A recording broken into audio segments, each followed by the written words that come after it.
Well, hello again, and welcome to, I suppose, what is a new series of Tuesday Chat.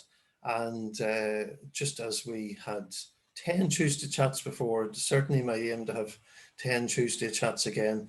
And we're delighted today to start off with some special guests, Mrs. Elizabeth McKnight and Reverend Tom McKnight, the president of the Methodist Church in Ireland. So welcome, Tom and Elizabeth. Thank you, Stephen. Thank you. Well, it's great to have you here, and great to have you sharing with us, and we thank you. And as a North Tipperary Circuit hosting this chat, thank you for your time to be able to share with us. I think I was pretty young whenever I maybe met Tom and maybe Elizabeth first. They were on a neighbouring circuit to my home circuit when I was a child, which was around the 1990s. No, but, so I mean, I can't remember. You probably, I'm sure, preached at a harvest or something like that. In our, what was your home circuit, Stephen? I forgot. Enniskillen. Oh yes, Enniskillen. Yes, yes. Not Ninny, Florence-Port would be the home. I did preach there during that time in Brookborough. Yes. Okay, super. Well, actually, maybe we'll go back even further in time and maybe ask about yourselves and where you sort of started off and grew up. And okay. I go first. Well, Stephen, I grew up in Belfast, in North Belfast, in the Old Park area. And I was at the height of the Troubles in the 70s when my parents decided that we would move to Newtownards. And I grew up in a Presbyterian family. So we went first of all to Old Park Presbyterian and then to Greenwell Street in Newtownards. Okay. And you mentioned a few places that ring bells with me. It was on a placement sort of Old Park area, and yes. But Newtownards I know well from lots of friends years past. Thank you. Sorry, Tom. Well, I mean, I was born in Dallas and really grew up in Tulsa, Oklahoma, where my dad had moved. He was a lawyer and moved there to work for an oil company in Tulsa. And then when I was 16, we moved. I was transferred back to Dallas, and so that's where my family's been ever since. And then I suppose I more or less lived in Dallas, kept going away to university and things until I came here. So I actually had an argument with my brother yesterday, or the day before yesterday, on messaging about what it means to be from someplace. And I always say I'm from Dallas, but he was saying, well, he was born in Oklahoma, but he would never say he was from Oklahoma. He would always say he's from Dallas. So that's interesting. But I would be, I think with my accent, I know I'm not from Donaghadee, even though I live in Donaghadee. Yes. And well, maybe before I ask you what brought you here, can I ask what did you do? Had you trained in anything or worked in anything? Oh yeah, well I was a lawyer before I went to the ministry. I had the whole time when I was in undergraduate school and everything, had this battle going on because I'd become a Christian and when I was 16 or 17, about that time, but I was feeling a call to the ministry. But I had a strong family tradition of lawyers. My dad and both my grandfathers were lawyers, and I had always wanted to be a lawyer. So I became a lawyer first, and then I was torn. And when I did decide, I told people I was going into the ministry. It didn't come as a surprise to anyone because I was never quiet about my struggle between the two. So it's I worked for oil companies as a lawyer. I worked first for the Sun Oil Company in their government relations department, and then for Pennzoil Company in Houston for the legal department there. So it's okay. Well, and And Elizabeth, do you want to say anything about your? Yes. I was a building society manager Okay. and worked in the world of finance for about 12 and a half years before I got married. And I've had various jobs since then. Right. But at the moment, I'm a full-time volunteer with guide dogs, Northern Ireland. So we have I look after guide dogs. Brilliant. Brilliant. Yeah. We have a guide dog. We're boarding asleep under He's asleep under the table next to us here. Fantastic. Well, maybe he'll be better than the dog I'm looking after at the moment. It, can make noises at times, so don't worry if you hear something strange. Oh, no. We're used to that. Guide dogs will be silent. Good. Well, can I ask then?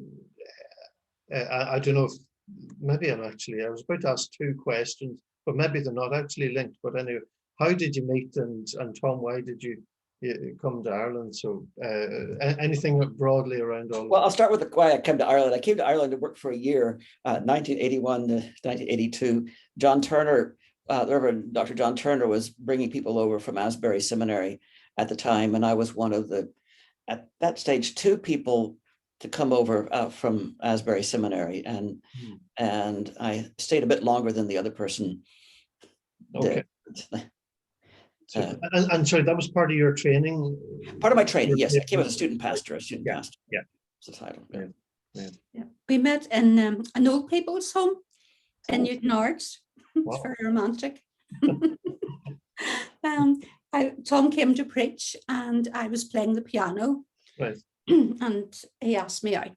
And that was in October when you first arrived. I think I was there the first month, and then the second month, I was actually substituting for David Cooper, because he was supposed to be taking it there when I was in Cumber. He was he was my superintendent, and he asked me to substitute for the first month, and then the next month he asked the Sunday afternoon and asked me if I would go again. So I said to him, I wonder if that pianist with the nice eyes is still there again. And I asked her out that second time. Yeah. Super. We got engaged on my birthday in February and got married the following September. And that was almost 39 years ago. Right. Fantastic. That's great. And so did you, Tom, go back, continue training in the US, or what? I went, after we got married, I went back for a year to finish my degree at Asbury, and then came back. That's when I came back to Brookborough. Then it was twice in Irish Methodism. Both times when I was coming back from America, I was down to go one place until at conference itself, they decided to move me to someplace else. So I think that stage we were down to go to Macrofelt up until conference and at conference, they moved me to Brookborough. And then while I was in Brookborough, I kept having this, I still was unsettled about which side of the Atlantic I wanted to be on. And I was getting at that stage, I was getting invitations from churches in Dallas area to work as an associate pastor and various things. And then I got one from, and I kept saying no.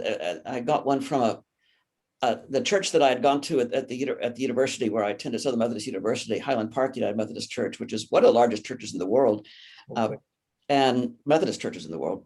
And I said yes before I thought too much about it, and as working there with the students on the campus there, because the church is on the campus. Right. And so when I came back from there, I was only there for a year because as soon as I accepted it, I was trying to work how to get back to Irish Methodism. So I just really felt this is where God wanted me to be, where I felt really at home. And so I was down to go to Galway until conference met. And then I was moved to Jamor at conference. So my things were already on the boat to go to Galway. And so that was my only chance. I was hoping to be able to work in the Republic of Ireland. And that was my only chance that I really had to do it. And then that was the conference to Jamor. So that was. Okay. Wow. And yes, so you've never been in the Republic. It's all. Never worked in the Republic. No, I'm sorry about that, but that's the way it's. Oh yes, it's just that's the way teaching has gone. Oh yeah, and it's fascinating how life does turnout. Yeah. Mhm. And Elizabeth, had you any thoughts about what it might have meant to go to the US, or was that? I wasn't as keen on going to the US as Yeah. Tom was. Yeah, I enjoyed my time at Asbury in Kentucky. It was lovely because Kentucky reminded me of Ireland a lot, with the rolling hills and green fields and the picket fences and things like that. But I wasn't so keen on going to Dallas, particularly to a very large church. I just felt totally out of place in it, I have to say. Well, it was a very wealthy church. I mean, it was Very wealthy. I remember the way they do it in America. You sign the membership attendance register in church and pass it down the row, and you can see who else is sitting next to you, is the idea. And one time I was in the church, I looked at it, and I think that 3 or 4 of the people on the row next to me had donated buildings to the university that had their names on it. So it was a bit different from yeah. it was it's a great church, and we like some of the times when we're off now, we're watching their services on YouTube, but it's well, and you've mentioned Brookborough in Fermanagh, and then Dromore, County Down, and where else have you travelled? After that, we were in Larne. We started out in Cumber as I was telling you earlier, and then when we came back, it was in Brookborough, and then in Dromore, and then Larne, and then Ballinamallard. Okay. And then Ballinamallard and Trulloch, and Queensparade and Bangor, and then Hollywood, and Mount Pottinger in Belfast, and now we're in Donaghadee. Super. Okay. Wow. Right. So 2 jaunts back to Fermanagh, and of course I remember you in Ballinamallard as well. I think it had something to do with your brother's wedding. I can't remember what it was. Okay, right, yes. Officiated or did there was something about it that somebody wasn't there or something. I can't remember what the whole thing was, but I remember that. Right, I don't know the details, but yeah, and I'm forgetting the year. I think it was about probably 20 years. That's probably 20 years ago. And of course, I'd have been leaving, or would have left Fermanagh around that time to be lay pastoral assistant in Dungannon. So, okay. Just in your journeys of ministry and all these different places that you've been, any particular things you want to highlight? What do you enjoy most in ministry, and if there's any stories or anything else along the way you want to share? So, well, I mean, it's in general terms, I suppose the thing that I've enjoyed most about the ministry is just the huge variety that there is in a day-to-day work that's every day is different, as you would know, and there's no one particular thing that has to take up your entire time. Generally, I've enjoyed challenges. I've been to some circuits that have had real have had real challenges but I've enjoyed dealing with those in sort of a mediation kind of thing. But I think actually our backgrounds in finance and his legal background has helped in some situations in some of the churches, because we find some churches maybe unable to look after their finances, or shortfalls and things of money, or and he's been able to help with legal work and things like that has saved the church money and so forth. Maybe drafting legislation is that's what his favorite. Yeah. I don't want to get accused of the unauthorized practice of law here. Well, you're not doing that. Yeah, great, super. Yeah, and yeah, like what you say about the variety of ministry and how different. And it's been lovely meeting so many people across Ireland. Yes. Yeah. Yeah.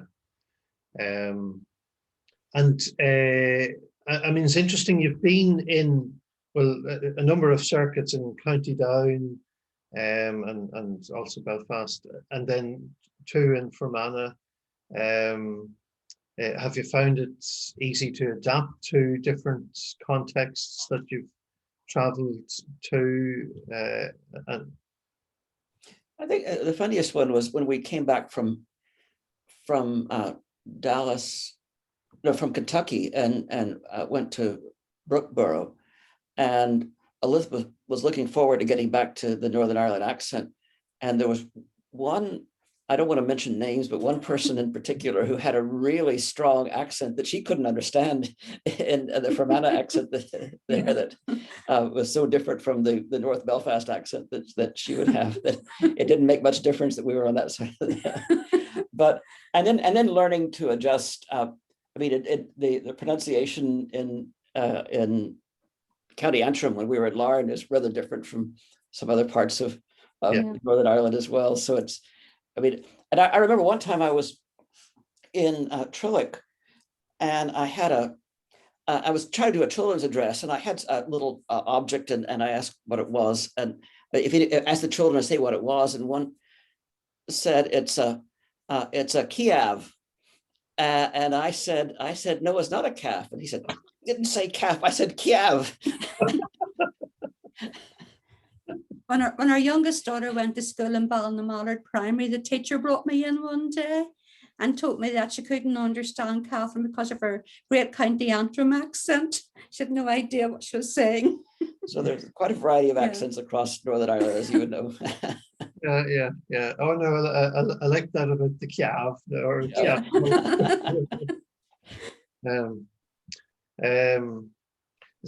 anyway, we'll sort of move on to this year. I mean, Sue, the privilege of being president of the Methodist Church in Ireland, and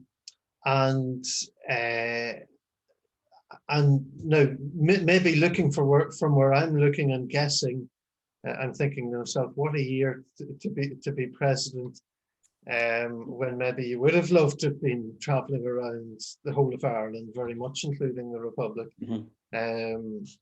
So do you want to share any of your thoughts of your 10 months so far as president?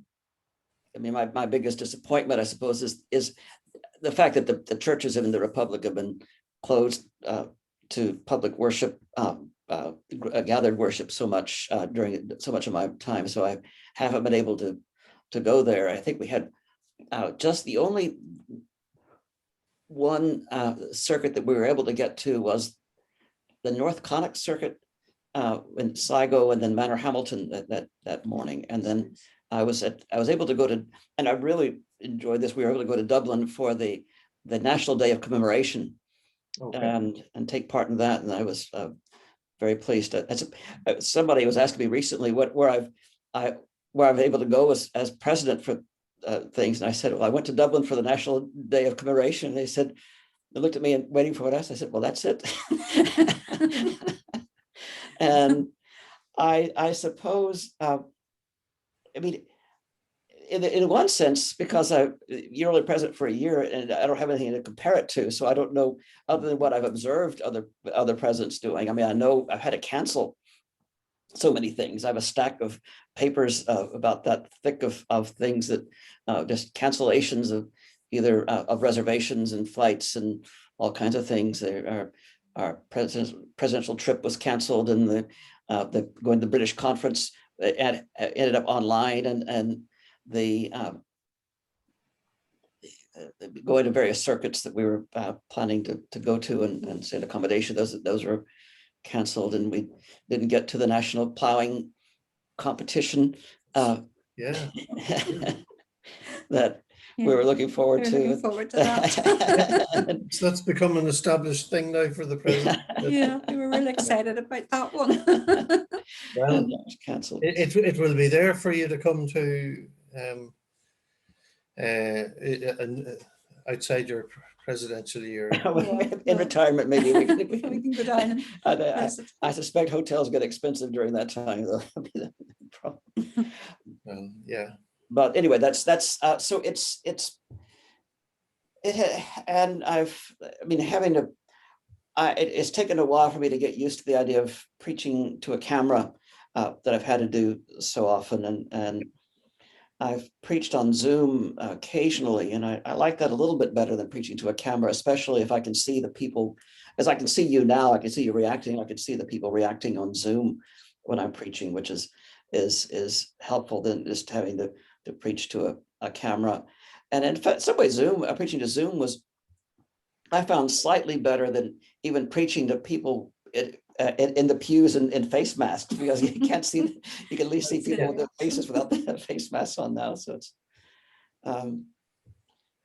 yeah. I mean, you mentioned, and I'd forgotten about this aspect of being president, that normally the president does do an overseas trip. Where had you been planning on going? Well, what we had planned was to, because the World Methodist Council gives this annual award, their Peace Prize, Peace Award, I think it's called. And there were a couple of places that recently that received them that we were interested in going to see. And so the one that, and I just mentioned those to the powers that be that make these decisions on these things. It used to be Stephen Skuse, but he's now come back to us. So and it was Italy, the refugee work in Italy and Sicily there that we were going to go to, but that all had to be canceled. So that was. Oh, well, that's a pity, because I had the privilege of being in Rome and meeting with some of those involved. Only late 2019. So, and of course Gillian Kingston here. Oh yes, Gillian's been there all the time. Yes. So yeah, powerful and tragically needed work but powerful work and the level at which Mediterranean Hope is working with the Italian government and others is powerful. Well, I was going to be preaching in that I can't remember the name of the church in Rome, the Methodist Church. Ponte d'Angelo. Okay. Methodist Church. Very close to the Vatican. Yes, that's what they said. Yes, yeah, that's what they said. So I was looking forward to that too, but all that's not going to happen now. And we're also supposed to go see go to the garden party. Buckingham Palace. Buckingham Palace. Oh, okay. And they had one.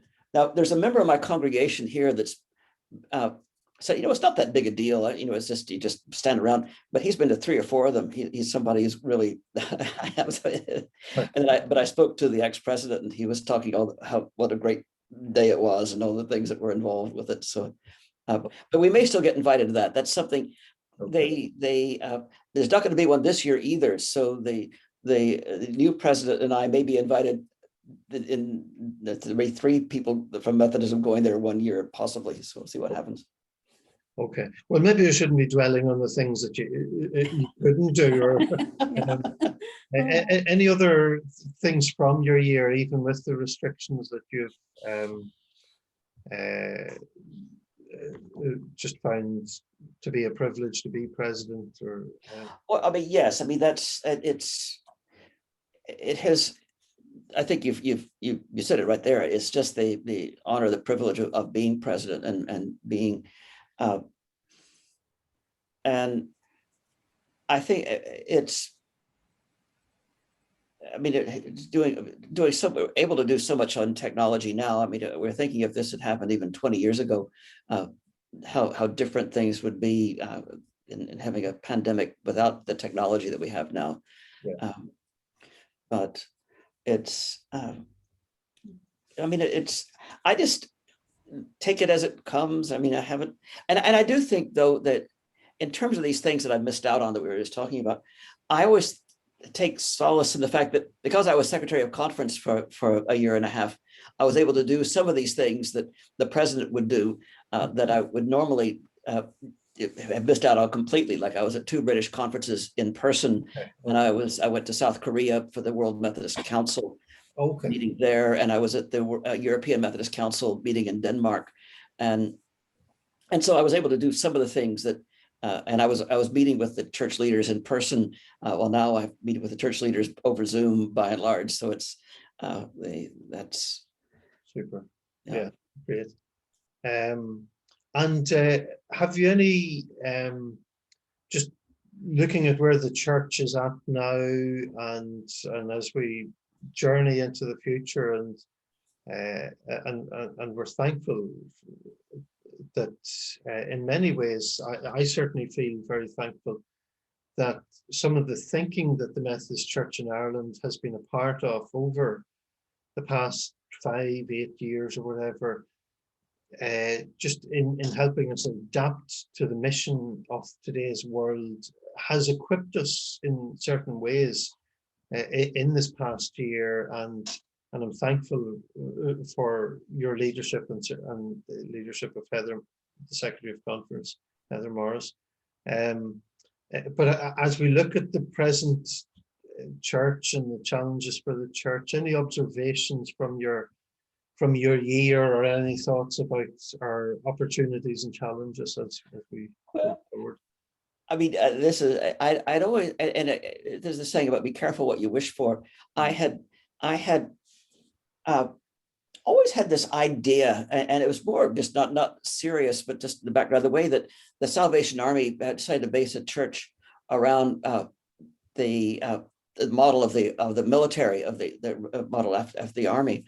I thought what it would be like to have a church based of the model of business, on a business model. Now it looks like some of the things we're doing are making it a bit more like that. There's some of the plans are to because this is what seems to be people are saying is the best way to govern. That's not, especially with the Charity Commission involved in helping to guide things, that it's hard to for 100 or 200 people to take day-to-day governance of an institution the size of the Methodist Church in Ireland, and which would be the conference, or even the 50 of general committee that meets 3 times a year to do that. So the new plan is to have a board, and that reminds me of a board of directors of a company, although it's and similar kind of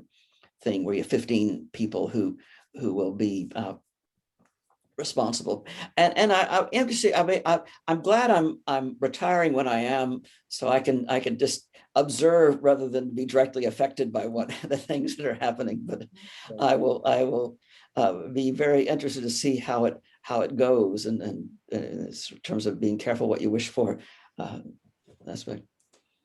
Okay, yeah, thank you. Well, you mentioned retirement there. So you're actually retiring this year at conference? The 30th of June is my last day before I retire, yes. So you have what, two weeks as ex-president, and then you're Well, I'll be ex-president for the year. You can be ex-president while you're retired, but it's, yeah, but I'll be 2 weeks after I leave office the 9th of June. So yes, I will have 2 weeks to come back down to earth before I. And can I ask, have you plans for retirement? Or to ask you both? Or? Well, we have the advantage that we already live in the house that we own, so it's we won't have to move. Yeah. We bought it in anticipation of retirement, and not anticipation of being the minister in Donaghadee. That came as quite a surprise, because it makes it slightly more awkward, and we decide where we're going to worship when we retire, because it's not always best to keep worshiping in the same church where you were just the minister before you. Yeah. So it's we were discussing that today when we were out for a walk with the dog this morning, that just where exactly we haven't completely made up our mind. We'll probably keep our membership in Donaghadee, but just make sure we give the new minister space by not being there. Right. Yeah. Yeah, super. Yeah. Great. And well, I think I'm just starting to think, have you any other interests or things that maybe we don't know about you that we haven't covered within the last while, or things that you find yourself doing? Maybe I should just anything like that. Well, I think my family are expecting me to go back into stamp collecting in a more serious way once I retire. That's I have a room upstairs set aside for stamp collecting, more or less. Yes. Yes. But More gardening. and something to do with music. I mean, that's I play the cello and I like to sing, and so those are things that we should have asked you to have had your cello ready. I haven't. This is one of the things that's I've been torn about in this whole where to go, because when I was on the Bangor and Hollywood circuit, which I was for quite a extensive period of time, from Queen's Parade and then Hollywood, that they had a circuit praise band, they called it, where I played the cello and I think Fiona McCrae played the oboe, and we had other lots of, we had a violinist, but it was really more like an orchestra, a little orchestra, but it had guitars, and it had quite a variety of bass guitar. It had 10 or 15 people in it, and I that's about the last time that I've really played the cello in something since I left there in 2013. So if that still exists, and if anybody from that circuit happens to be watching this and know it's going on, they can let me know if they need a retired minister in the praise band. Okay, yeah. Well, it would be maybe tough to get the cello into your Zoom camera. I'm glad I haven't touched it in a long time. So. Well, listen, thank you very much. I think we're towards the end of our time now. Thank you for sharing with us in our Choose to Chat today. And well, certainly we wish you well for the remaining 2 months of your presidential year, and for your retirement, and that hopefully that in the coming years you will get some opportunities to travel in some of the places you have missed out on this year, and let us know if you're in North Tipperary. I will. Thank you very much. I think I was just thinking I was in North Tipperary. One of the circuits that now comprise North Tipperary for Junior Ministers Convention early on in my ministry. So that would be my one time in North Tipperary. Clock Jordan and Borrisokane? Clock Jordan rings a bell. I can probably look it up somewhere, but whatever the Junior Minister Convention was at the time, I think Clock Jordan sounds right. We did go to the Agricultural College one time with Dudley Cooney. Oh yeah, when we were in Brookborough, he organized a coach trip to Gertine College, and so I got to see it then too. That was great. Yes, in fact, we if you had been able to travel, we would have had you back at Gertine. But yeah, super. Nice. Well, yeah. Someday. Okay, yeah. That's true. Well, thank you very much for sharing with Stephen. us today. Thank you. Okay. All the best. Bye. Bye. Bye, Steve.